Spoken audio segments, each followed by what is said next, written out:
If you think the Vortex helps you get things in focus, try becoming a premium member on RealCatholicTV.com for the best shows on earth.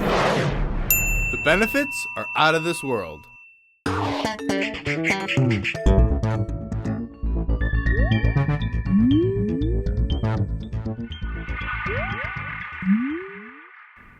Hello everyone and welcome to the Vortex, where lies and falsehoods are trapped and exposed. I'm Michael Voris. So how do you know a real Catholic? It's an important question as the elections are moving forward because news outlets and media in general are constantly polling people and reporting the results of Catholics think this and Catholics think that and Catholics voted this way and that way. But that's really not, real. What does it mean to be Catholic? While that certainly is an open-ended question, there's an open-ended aspect to that question, some things do act as disqualifiers, don't they?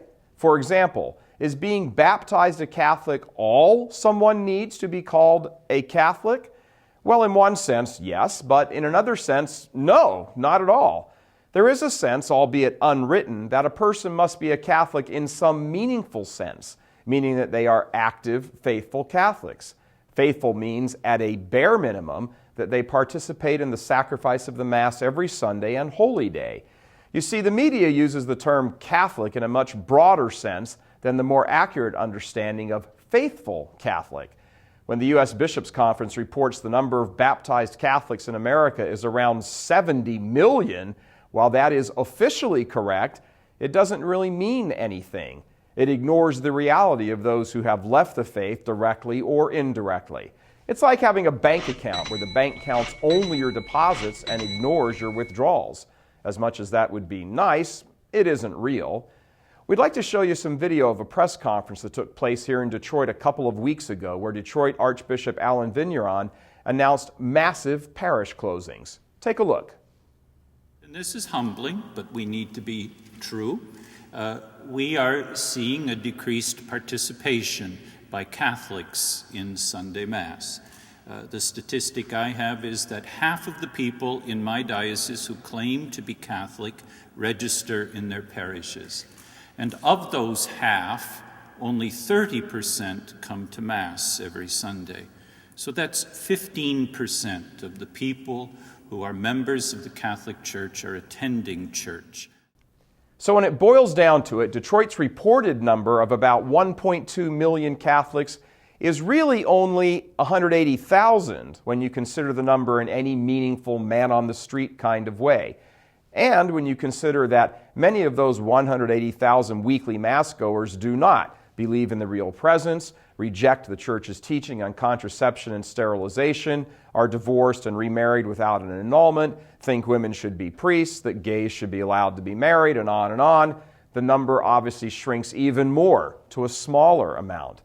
Now, it's totally unscientific, but it's not unfair to think that at least half of those in the pews reject church teaching in one or more areas.